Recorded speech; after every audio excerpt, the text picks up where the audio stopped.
providing a perspective on society as it stands right now, mainly in Western countries.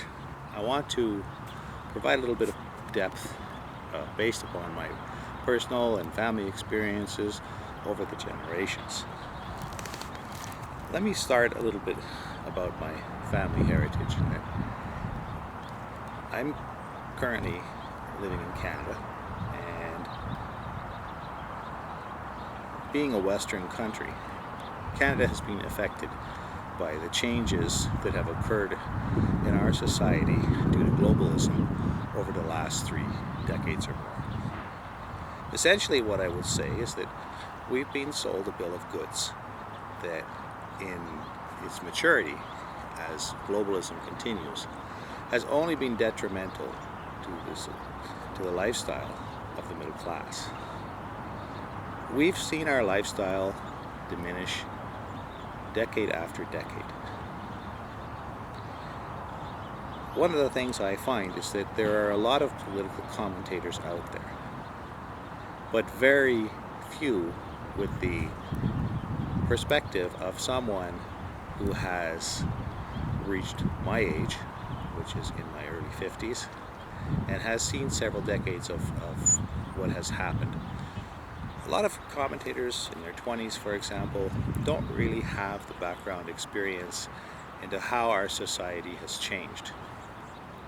One of the things that's very interesting that I can submit to this perspective is the childhood that I had, which is rather unique in this day and age. Although not completely unique, it hasn't become a completely extinct concept. That being that I was at the tail end of the baby boom generation. I was born in the early 60s. Therefore, I've seen how our society and how our economy has been slowly picked apart by social lies and misleading information that has been provided by the various government authorities. Now, it's very funny the way government always talks about human rights, especially in Canada. It's so hypocritical.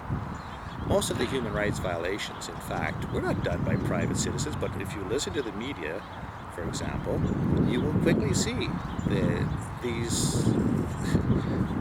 that the perspective they present is somehow that it's actually individuals who need to be repressed, who need to have their human rights repressed in terms of free speech, because somehow we were all at one point a bunch of racists, anti-feminists, anti-gay, a bunch of bigots, a bunch of almost like savagery, and we needed the government to come in and legislate things and bring about civility.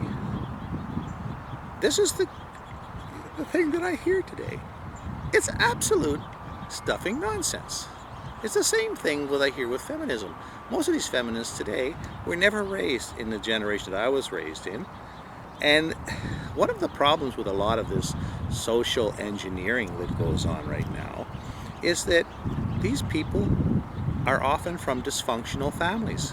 Many of these, my belief is that many of these women, for example, and then there's some men who are such advocates of feminism, have no idea what they're talking about.